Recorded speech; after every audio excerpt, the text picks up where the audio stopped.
The Van Gent family tree can be traced back to 1790 and reveals a family of distillers and winemakers.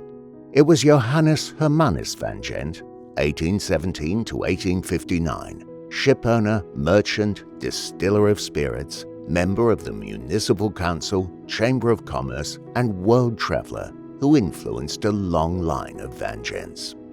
With some 15 sailing ships in service, he imported into Holland the grains which were sold to distillers.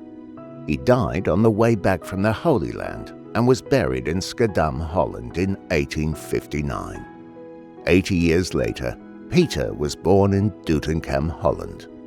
In 1958, Pieter entered the employ of an exclusive wine importer, Robus and van den Hoogen.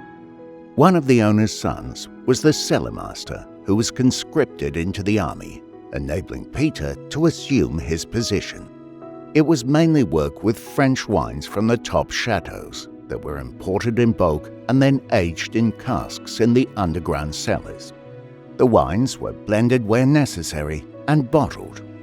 Years later, there came a law that the wines had to be bottled at the chateaus.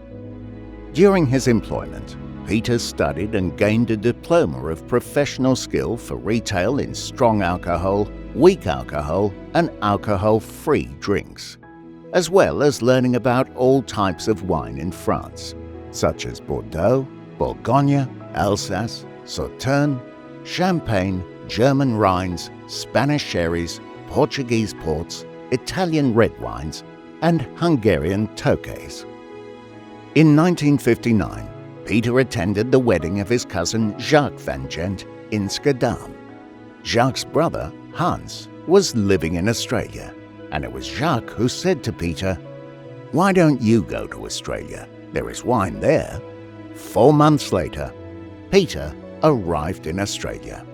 As a result, Pieter van Gent was established.